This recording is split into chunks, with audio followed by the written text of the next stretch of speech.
o Centro Espírita Sebastião Martim, ele lançou um livro, que é o livro Arte Pura, né? Relatos pessoais do trabalho sobre a pintura mediúnica, né? Que a Neiva Gonçalves, né, escreveu um livro sobre a influência, né? Sobre a inspiração do espírito Aleijadinho, né? Que deixa eu só pegar o nome, Antônio Francisco Lisboa, né? E muitos conhecem como Aleijadinho, né? Algumas pessoas não conhecem pelo nome de Antônio Francisco Lisboa, né? Então, é um livro muito interessante, né? Um livro curtinho, pequenininho, à venda por R$ 40, e essa renda toda desse livro vai para o Lar dos Velhinhos Maria Madalena. O Centro Espírita Sebastião Martim, né? Ele também é o mantenedor do Lar dos Velhinhos Maria Madalena, uma instituição aqui em Brasília, né? Com mais de 100 idosos, a creche também com mais de 100 crianças, né? E com essa pandemia passa pelas dificuldades financeiras, né? Então, nós estamos assim atrás de todos os recursos possíveis, quem puder ajudar a instituição. Manter uma instituição com mais de 200 pessoas não é fácil, né? A gente sabe que uma casa já é difícil com 3 pessoas, 2 pessoas, imagina uma instituição com mais de 200. Então, aqueles que quiserem conhecer o trabalho da instituição, é institutointegridade.org.br. Quem quiser adquirir o livro, né, eu vou deixar no link aqui, tanto do YouTube, essa palestra está sendo transmitida pelo YouTube, como aqui pelo Zoom. Vou deixar o link para quem quiser adquirir com Ramayane, né, que é a filha da Neva, que é ela que está mandando o livro para qualquer parte do Brasil, tá, gente? Qualquer lugar que você esteja no Brasil, o livro pode chegar lá. E o dinheiro vai ser enviado para o Lar dos Velhinhos. Bom, sem mais delongas, a gente passa a palavra para o Nelson, né, para o Nelson nos trazer esse tema tão interessante, né, que vai falar sobre a fé, e também Sebastião Martim, né, o mentor do Centro Espírita Sebastião Martim, a nossa casa. Nelson, está com você, precisando de qualquer coisa, é só chamar. Ok, muito obrigado, Cleito. Boa noite a todos, caríssimos irmãos, encarnados e desencarnados. Como sempre, é uma alegria muito grande nós estarmos aqui nessa noite, impedidos fisicamente, mas espiritualmente conectados em Deus, nosso Pai, Jesus, nosso Mestre Maior, e hoje, no Sebastião Martim, que o nosso centro espírita tem esse nome, e nós vamos aprender um pouquinho da vida desse homem, desse romano, desse soldado romano e guerreiro do Cristo, que fez muita coisa. E muitas pessoas não conhecem, não sabem, ou já leram, esqueceram, falam, Sebastião, aquele cara que morreu flechado numa árvore. Então nós vamos hoje, com as bênçãos de Deus e da espiritualidade, falar um pouquinho da história desse homem.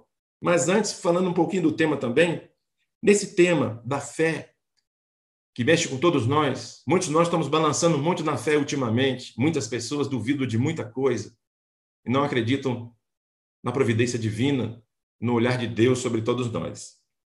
E tem assim em Tiago, capítulo 2, versículo 15, tu tens a fé, eu tenho as obras. Mostra-me a tua fé sem as tuas obras, e eu te mostrarei a minha fé pelas minhas obras. Então, é mais uma prova que a gente não precisa muita coisa. A fé tem que ser demonstrada através das nossas obras. E são as nossas obras, o que a gente faz pelo próximo, que vai nos levar para um lugar bom ou não. Então fica aqui essa pequena reflexão dessa passagem de Tiago, e nós vamos contar para o aniversariante do mês, que dia 20 agora, de janeiro, faz 63 anos que foi fundado o Centro Espírita Sebastião Martim. Então vamos falar um pouco desse Sebastião, que acontece? A Igreja Romana demorou muitos anos, junto ao poder e a Igreja, para aceitar muitas coisas. O poder de Roma, na época, do século II, século III, eles faziam questão de não deixar nenhuma história sobre mártir nenhum. Eles faziam questão de deixar a história do sofrimento, da tortura, da maldade, para amedrontar as pessoas de não serem cristãos, de não seguirem Cristo. Faziam tudo para abafar todas as coisas boas que eram feitas pelos cristãos, eles esqueciam. Mas a Igreja Católica é através desse livro, o livro da Igreja Católica, com a chancela do Vaticano, a história de São Sebastião Martim, foi escrito em 2018 pelo padre Jefferson Mengali, da Diocese de Bragança Paulista. Ele que escreveu essa história aqui e foi autorizada pelo Vaticano. Tem aquelas autorizações escritas aqui dentro. Então, curiosamente, nós fomos ler esse livro com muita alegria no coração para ver quem era esse Sebastião Mártir. Tem, inclusive, nesse livro fala, foi escrito naquela época, do terceiro século, um documento chamado Martirológio Romano. Dizia só a maldade que era feita. Muita coisa que era feita para os cristãos se amedrontarem. E passando um tempo a mais, ele escreveu também um outro documento escrito Acta Martyrium. Era uma ata que só tinha o nome. Fulano de tal, Marte, fulano de tal. Só dizia o nome, não dizia o que ele fez, por que ele tinha morrido, o que ele tinha defendido. E nesta época, nesse livro, tinham 10.000 nomes. 10.000 nomes. Aí pararam de escrever, deixaram para lá, que estava dando muito trabalho, né? Começar a encher muito o livro de cristãos mártires, então foi engraçado. Eles deixaram para lá, mas no ano de 256, já da era cristã, nasce o menino Sebastião, filho de um soldado romano e de uma mãe cristã convicta. Então esse menino seguiu os dois exemplos. Cresceu, quando fez 18 anos se alistou no exército romano, passou a ser um soldado romano com 18 anos, mas no fundo do seu coração tinha o cristianismo que a sua mãe tinha lhe ensinado. Ele ia para as batalhas, ia para as lutas, para as guerras, brigava com os mouros, com os bárbaros, lutava que ele era um soldado. Mas quando falava que era um cristão, que estava para ser condenado ou preso, ele mudava de atitude, tentava fazer tudo o que ele podia para os cristãos não serem presos nem torturados. E escondido, sempre fazendo a parte dele ali. E as pessoas, o povo de Roma e muitos soldados romanos gostavam muito dele. Ele fazia muito sucesso por isso. Ele lutava, defendia Roma com muita honra, com muita determinação, mas quando falava que era cristão, que estava envolvido em alguma coisa que ia ser tramado contra os cristãos, ele mudava de atitude, por causa da mãe dele. Olha que interessante. Como é que uma mãe influencia muito na vida de um filho e um pai também. Então, que interessante. Ele, na época que ele era soldado, ele fez uma reunião, a gente vai ler aqui, porque tem as falas dele. Nós temos que ouvir o Sebastião falando. Olha que bacana.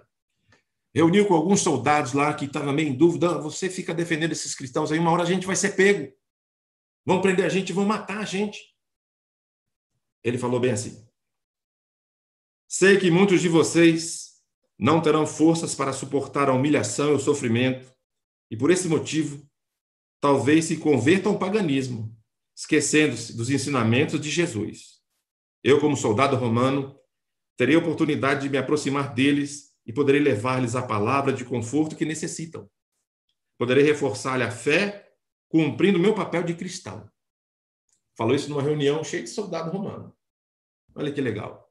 Quem quiser ir comigo, vai. Quem não quiser, pode sair fora, mas eu vou continuar seguindo, sendo um soldado romano e um cristão de coração. Que bacana isso. Então, na época, o imperador era Diocleciano. Era um cara ruim, muito ruim. E ele não conhecia Sebastião. Tinha ouvido falar. Tem um cara aí que faz muita coisa, o pessoal gosta muito dele, o povo gosta dele, os soldados também gostam dele. Olha que engraçado.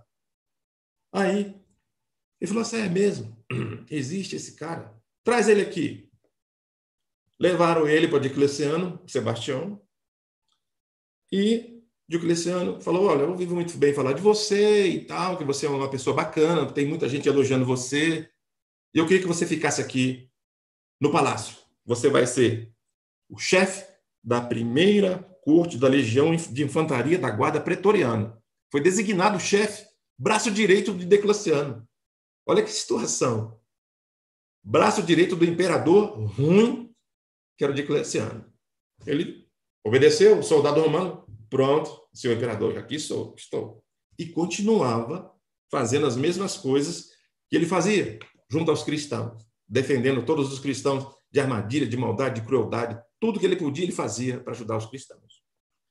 Até que o prefeito de Roma descobriu que ele, como cristão, Ele tinha alguns poderes também que ele não falava para ninguém, de cura, por exemplo. O prefeito chamado Cromácio chamou ele lá e falou: Sebastião, Diocleciano me falou que você é um cara bacana, que você ajuda todo mundo, e alguns cristãos me falaram que você tem um donzinho aí diferente. Sebastião, o Marte, fez uma prece junto ao prefeito chamado Cromácio, prefeito de Roma, longe de Diocleciano. Ele tinha reumatismo há muitos anos e foi curado do reumatismo naquela hora por Sebastião Marte. Ele ficou maluco. Ficou maluco, chamou o filho dele, Tibúcio, que também era doente. Sebastião também curou o filho dele. Eles passaram a ser cristãos naquele momento, o prefeito de Roma e o filho, sem Diocleciano saber. Olha que bacana, que coisa interessante, como é que a vida funciona. Aí, ele falou assim, Sebastião falou para o prefeito: não pense que só agora me tornei cristão. É a fala do Sebastião Marte. Pois eu sou, desde a minha infância, eu estou pronto para dar a vida pelo meu Senhor Jesus Cristo. E digo, se quiseres a mesma crença que eu te prometo, não te arrependerás, pois tamanha glória que o meu Senhor tem preparado para os que servem fielmente, que não há entendimento humano que possa compreender, nem língua que possa explicar. A fala de Sebastião Marte para o prefeito. Tipo assim, ó, eu não sou cristão de agora, não. Tem bastante tempo que eu sou cristão.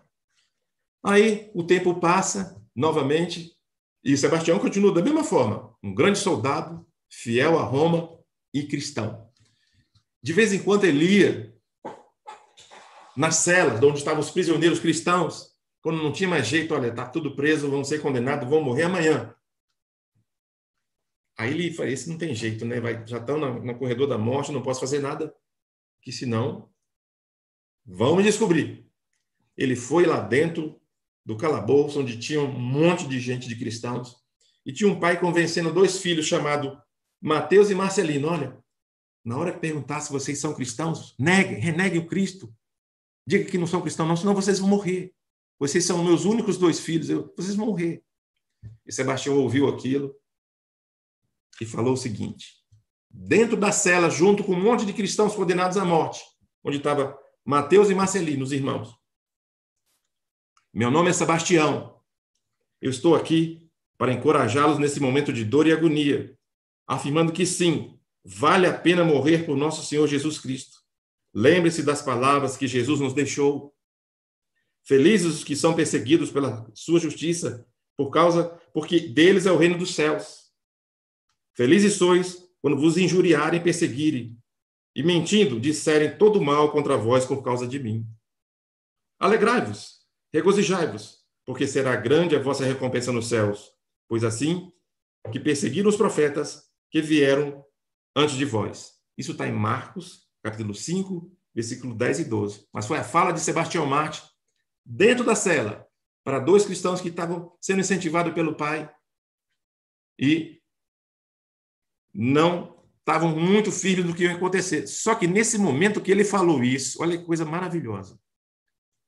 Aparece Jesus, mais 7 anjos. Vem descendo do céu, passa pelo teto, entra dentro da cela.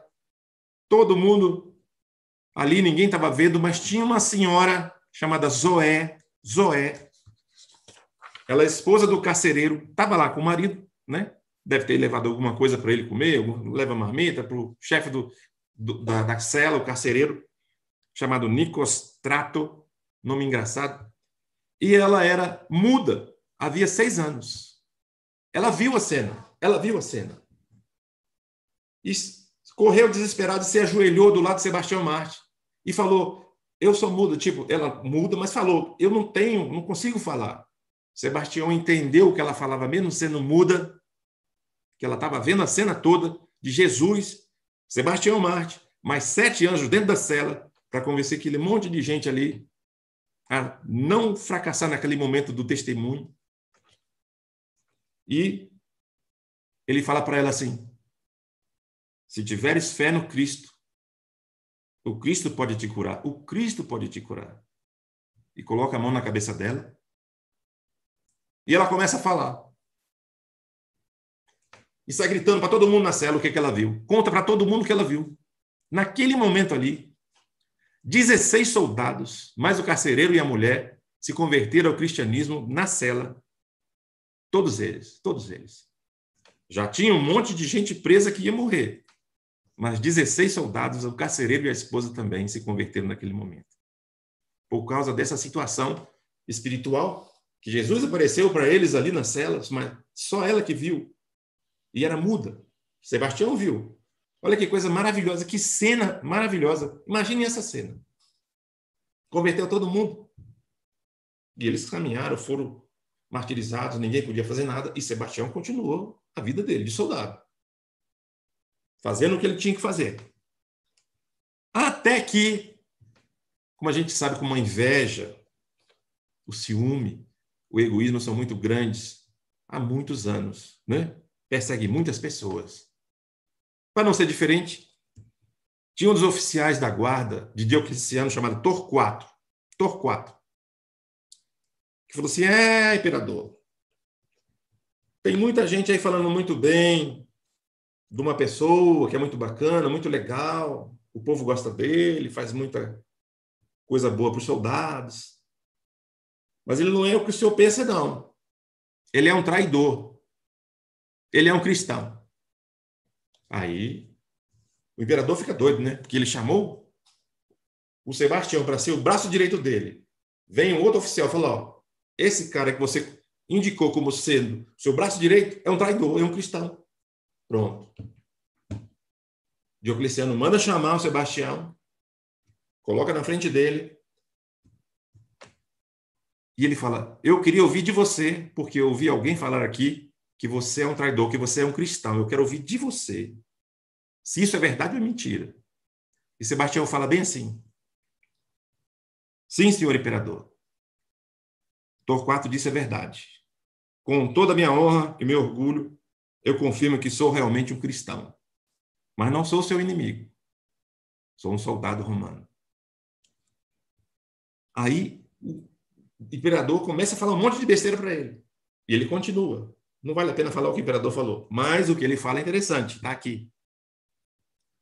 Imperador, quanto aos deuses de Roma, eu não temo, pois nunca lhes jurei fidelidade. Quanto às leis, sempre cumpri, desde que não contrariasse a minha fé e minha consciência. Quanto à minha lealdade, imperador, será que todos os combates em que campos de luta contra os persas, os mouros, não bastavam para testá-la a minha lealdade? Quantos não foram os prisioneiros que fiz submeter à sua obediência? Quantas vezes recebi coroas de louvor do imperador pelas vitórias conquistadas? Por isso, posso tranquilamente lhe afirmar que nenhum soldado foi mais leal e que essa lealdade não implicou em ofensa nem aos deuses, nem ao meu Deus. Aí, o imperador fica maluco, né? Que mesmo ele falando um monte de coisa, Sebastião confirma: sou um cristão, não confio nos seus deuses de Roma, confio no Deus único. Que coisa impressionante. E ele fala: olha, se você... Ó, o imperador ainda insistiu com ele. Se você renegar esse seu Cristo agora, esse seu Deus aqui agora, na minha frente, eu libero você. Mas se você não renegar esse Cristo, você vai morrer agora. E ele fala: imperador,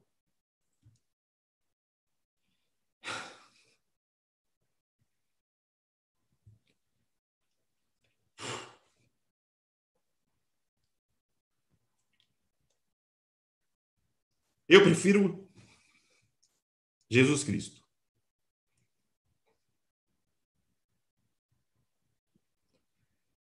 Pode fazer de mim o que quiser, mas jamais venerarei os deuses que nunca existiu.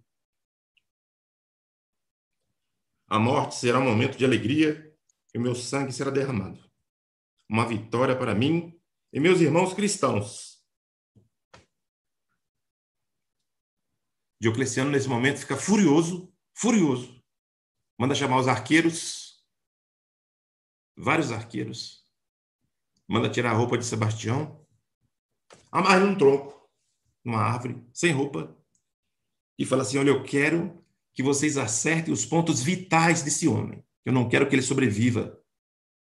E fala até os pontos: a bexiga, a artéria braquial, a artéria femoral e o coração.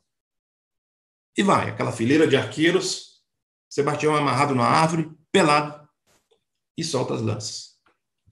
Acertou todos os pontos que foi ordenado pelo imperador. Só que, olha como é que Deus faz as coisas que a gente não imagina e ninguém lembra disso.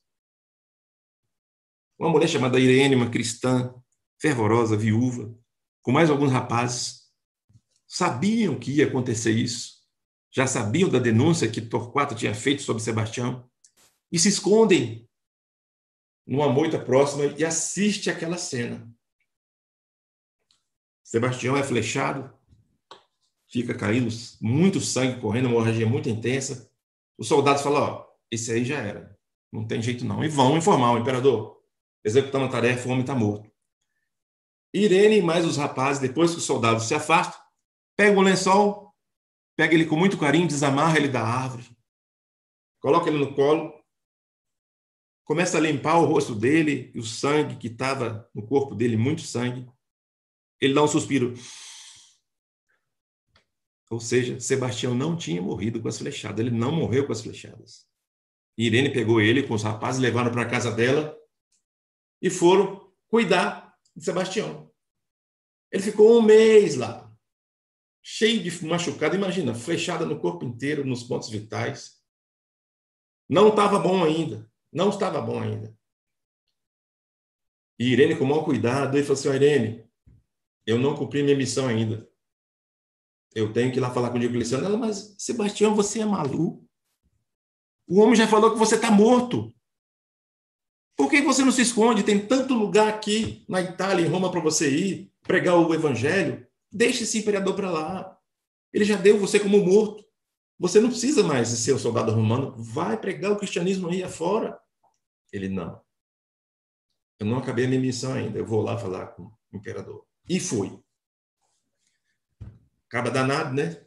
Teimoso. E ele chegou, foi falar com o imperador. O que acontece? Tinha um dia sempre que o imperador atendia as pessoas na rua, todo mundo, o mundo inteiro. Sentava no salão, ficava sentado na cadeira, vinha gente reclamar de briga, de salário, de terra, de um monte de coisa. Aquela pessoa que vai reclamar de tudo na vida. Sebastião entrou na fila com um capuchinho escondendo o rosto, porque se o pessoal visse que era ele, iam pegar ele antes dele chegar em Diocleciano. Na vez dele, já era o final da tarde, e o imperador fala: e você, o que você quer? Vamos logo, que eu estou com pressa, já está escurecendo, eu quero sair daqui. E ele fala: Diocleciano, não fala nem imperador, fala Diocleciano. O imperador se assusta. Quem é você para me chamar de Diocleciano, não me respeitar, me chamar de imperador? Ele tira o capucho. O imperador fica maluco, né? Achava que ele estava morto, ele aparece ali. Mas você aqui, quer dizer que as flechas não deram conta de você? Não, imperador. Eu vim aqui falar com o senhor. Ver se o senhor entende que nem essas flechas conseguiram tirar a vida, porque a minha vida pertence a Deus. Só a ele tem o direito de tirar. Olha que coisa interessante. Ele foi lá falar com o imperador. Ao contrário de Irene, que ele não queria que ele fizesse isso. Aí, o que acontece? Ele faz o seguinte.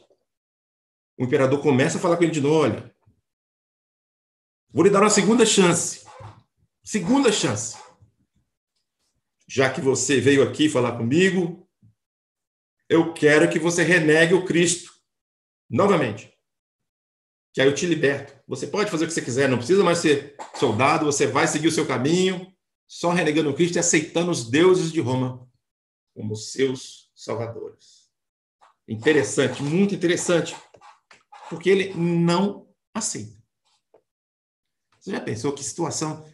Que caboclo determinado. Ele é muito determinado. Ele fala: eu prefiro Jesus Cristo. Pode fazer o que quiser de mim novamente. O que é que eles fazem? Diocleciano manda vir 3 caras.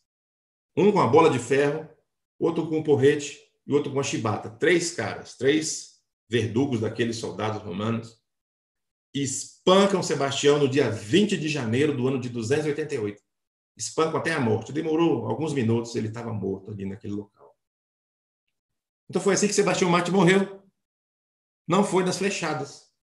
Foi nessa surra que ele levou depois, 1 mês que tinha sido flechado. E ainda o imperador falou assim, olha, joguem ele na cloaca máxima de Roma, que era o esgoto de Roma, que desaguava no rio Tibre. Jogue lá no esgoto. Se enterrar ele, vai virar mártir, vai ficar um monte de gente seguindo a catacumba dele. Joga ele lá no esgoto.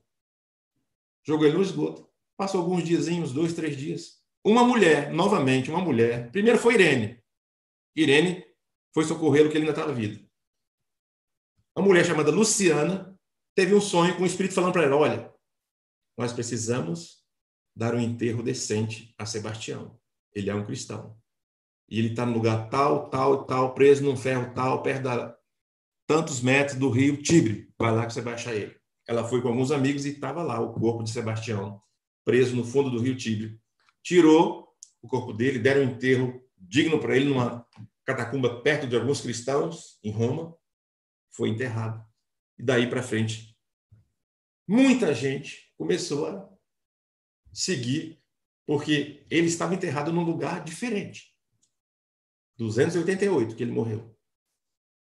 No ano 303, alguns anos depois, entrou um novo imperador chamado Constantino, que havia se transformado em cristão, queria saber aonde estava Sebastião. Pegou o corpo dele, os restos mortais, enterrou numa catacumba chamada Catacumba de San Sebastiano Fuori del Muro, em Roma. Fica a 6 quilômetros depois do Coliseu. Existe isso lá até hoje. Só que no ano 826, o Vaticano pegou e levou para dentro do Vaticano. Ou seja, no Vaticano tem os restos mortais de Pedro, Paulo e Sebastião Mártir. Também está lá dentro do Vaticano. Restos mortais de Sebastião. Para a gente ver que como é que pode tanta coisa, tanto sofrimento. Só agora, em 2018, foi autorizado pela igreja a escrever a história. Não tem nenhuma outra obra, nem espírita, nem católica, que conta essa história. Então, é uma coisa muito grata para a gente, nessa semana que está fazendo aniversário, Sebastião Mártir, para a gente entender e lembrar desse homem, desse romano. Então,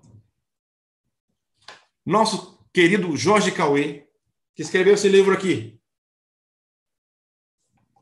Do Amor ao Trabalho, tem uma passagem dele aqui, que eu vou ler para vocês também. Uma visita emocionante. Jorge Cauê escreveu. Eram 15 horas do domingo do dia 10 de abril de 1968.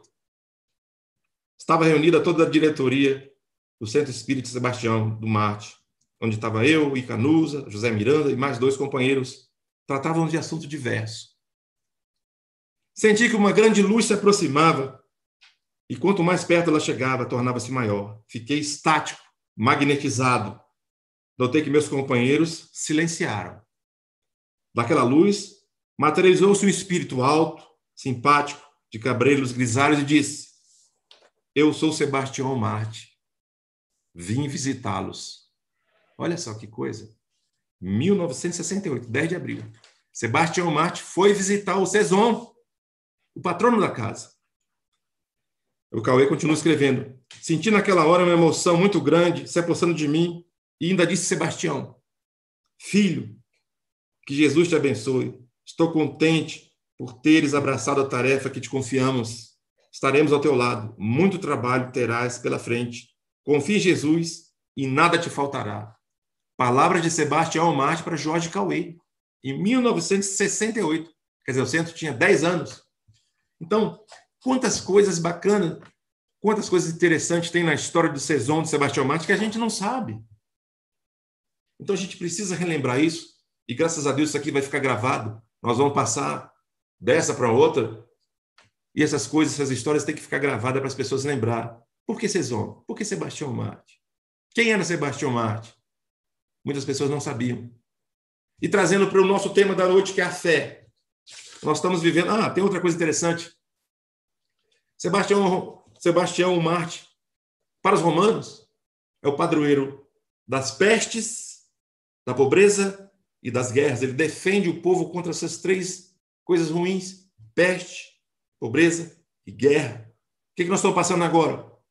Uma peste muito difícil, embora muitas pessoas não acreditem. Existe sim, infelizmente, está assolando o mundo. E nós temos que lembrar que existem muitos espíritos aqui nos auxiliando, nos dando força, coragem. Olha, vai passar. Essa situação vai passar, como muitas outras passaram. E para lembrar dessas situações que passam, que acontecem no planeta, que nós temos que ter a fé raciocinada, como diz o capítulo, a fé, mãe da esperança e da caridade, a esperança de que nada é por acaso. Nós vamos ler um pouquinho também do livro A Gênese, que fala da situação que nós estamos vivendo hoje no planeta. Gênese, de Kardec. Isso está no capítulo 11, item 36. Emigrações e imigrações de espíritos. Em certas épocas, determinada pela sabedoria divina, essas emigrações e imigrações se operam por mais ou menos consideráveis em virtude das grandes revoluções que lhes ocasionaram a partida simultânea em quantidades enormes, logo substituídas por equivalentes quantidades de encarnações. Quer dizer, você emigra daqui para lá e de lá para cá. Vem para o plano físico e vai para o plano espiritual. Sempre houve esse movimento, sempre. Os flagelos destruidores, aqui que começa a ficar interessante. Os cataclismos devem, portanto, considerar-se como ocasiões chegadas de partidas coletivas, meios providenciais de renovação da população corporal do globo, de ela se retemperar pela introdução de novos elementos espirituais mais depurados. Na destruição por catástrofes se verifica um grande número de corpos, nada mais do que um rompimento de vestidura. Nenhum espírito perece. Eles apenas mudam de plano. Em vez de partir isoladamente, partem em bando. Essa é a única diferença, visto que uma ou por causa de outra, fatalmente tem de partir cedo ou tarde. As renovações rápidas, quase instantâneas, que se produzem no elemento espiritual da população, por efeito de flagelos destruidores, apressam o progresso social, sem imigrações e imigrações, que de tempos em tempos lhes vem dar violento impulso. Só com extrema lentidão esse progresso se realizaria. Ou seja, nada que está passando hoje é por acaso. É necessário que aconteça certo tipo de coisa para renovar a população do planeta. Não tem ninguém desencarnando indevidamente. Nada é por acaso. Tudo tem uma razão de ser. Acontece na hora que precisa acontecer. São revoluções, situações difíceis. Nós ainda temos sorte ainda de não ter sido colocado no planeta pelo jeito que ia. A Terceira Guerra Mundial, que ia ser muito pior, ia ser uma devastação completa, quase a destruição do planeta. Veio um vírusinho. Falou assim, vou colocar isso aqui para ver se esse povo acorda para a realidade da vida. Para ver que a vida continua, que a vida não acaba, que nós somos eternos e não vamos levar nada do que tem aqui, nem o corpo físico, que tem muitas pessoas que ainda pensam nisso, ficam amontoando coisas, consumindo, pensando que vai levar tudo. Inclusive, tem alguns que se enterram com o carro. Já passou até na televisão. O americano gosta muito disso. Faz um buraco e enterra o carro junto com o cara. Ele acha que ele vai ter o carro lá do plano espiritual. Então, meus irmãos, a fé raciocinada, a esperança que a gente tem que ter é lembrar que, infelizmente, essa peste que está vindo aí, que está conosco, essa pandemia, é necessário para a melhoria do planeta. Só que ela vai passar. E o que nós vamos aprender com isso? Tem algumas pessoas que não aprenderam ainda. Respeitar o próximo. Fazer a sua parte para não contaminar os outros. Tem pessoas indo na rua como se não tivesse acontecendo nada. Quando você falou, fulano, você podia colocar uma máscara? Essa semana nós ouvimos um médico, sem máscara. Doutor, você não vai colocar máscara, não? Não, eu não sou obrigado a colocar máscara, não. Então eu vou sair da consulta agora, eu não vou ficar aqui. Ao ponto que nós chegamos.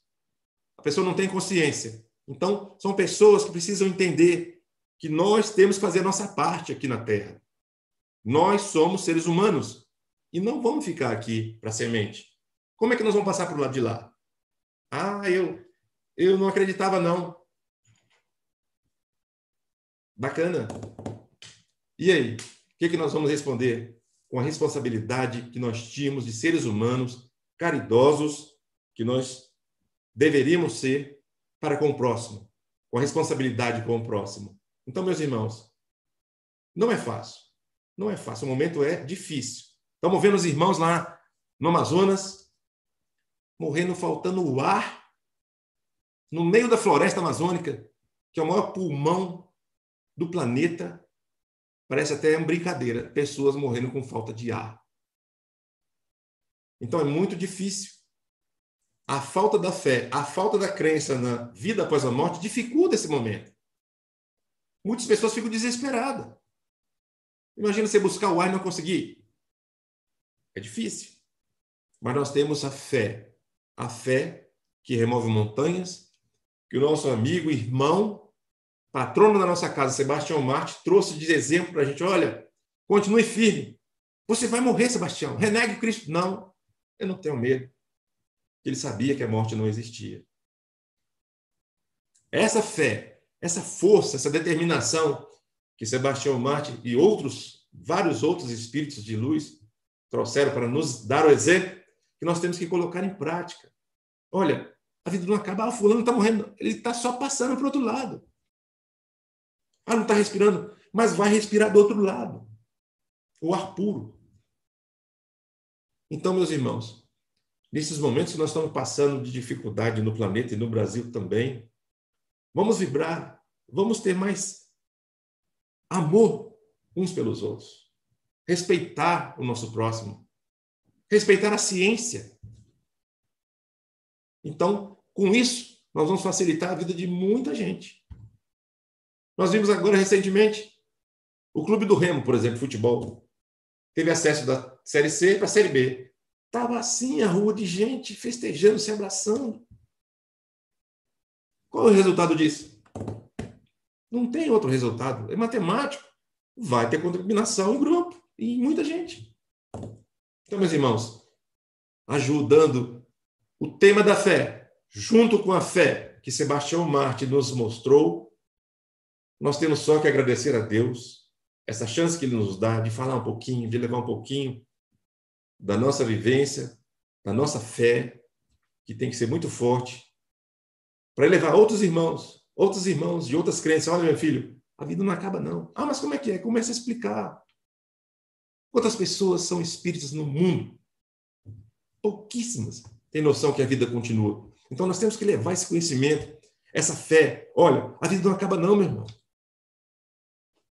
Nós perdemos já 2 parentes, semana passada, para essa doença. Vamos falar, olha, meu irmão, você não está respirando agora, mas daqui a um pouquinho você vai respirar. No outro plano você vai respirar. Pode ter certeza disso. E vai, e respira. Porque a vida não acaba. E graças à bondade divina, nós temos esse conhecimento e essa consciência cristã.